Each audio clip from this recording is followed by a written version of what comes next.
If you want cheap, reliable coins, go to... Whoa! Can't be doing that. What? Promoting FIFA coin sellers. What do you mean?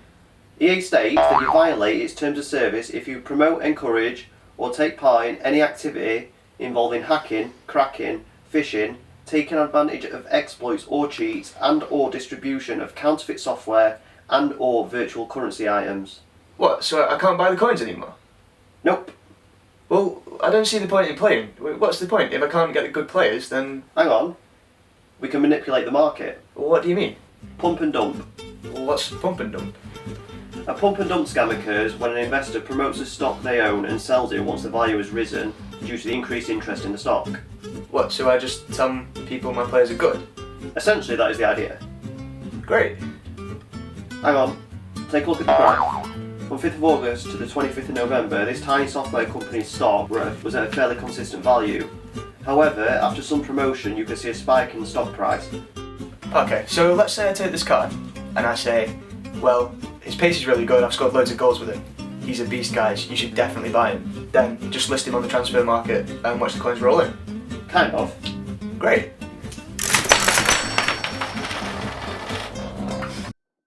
In order to make a lot of coins with this method, you need to have a lot of loyal viewers, and I've already bought a lot of this player. How many viewers do you have? About 50. Oh no! Okay, so maybe pump and dump is a good idea for the popular YouTubers. So I might as well just give up then, I'm never going to get a load of coins. Hang on. What about painting the tape? Go on.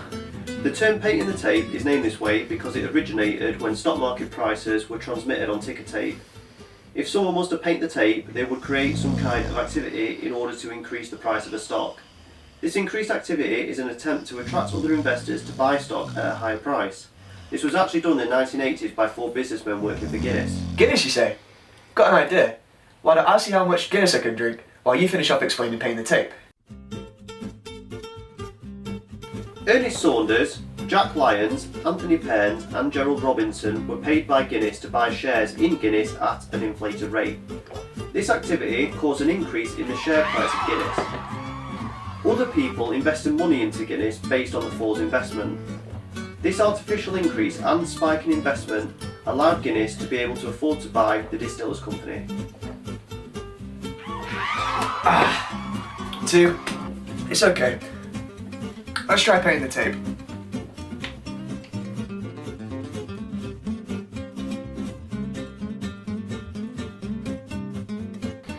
So, I'll buy this silver squad training card for no more than 850 coins. Buy a lot of them. You can't manipulate the market using this method with just one card.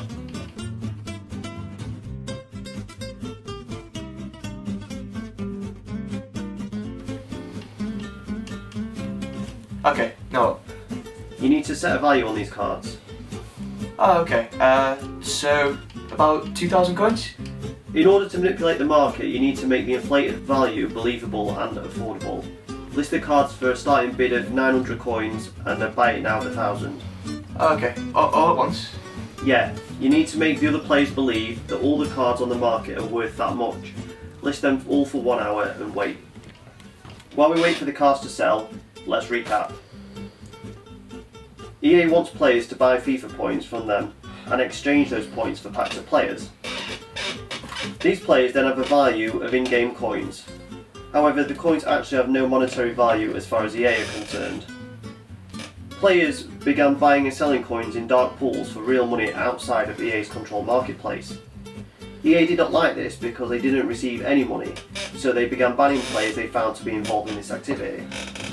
All Ryan wanted to do was buy some coins to get the good players easily. These coin sellers actually had a negative effect on the market. A coin seller uses a bot that automatically bids on low priced players and then instantly sells them on for a profit, making a small profit on each player. However, the bot that's used can bid on 4 times the amount of players at one time than a human can, so the small profit soon adds up. When this happens, a lot more coins are in circulation, so in order for EA to regain control of the market, they reduce the chances of a player getting a Ronaldo or a Messi when opening a pack. Edward Castronova, an expert on video game economies, virtual currency and Bitcoin, said in a recent AMA on Reddit, game companies use drains to suck money out of their system when there's too much. They lose control when the drains are smaller than the faucets. Usually that's because of the faucets being too big. That is, it's too easy for players to mine up the gold they want.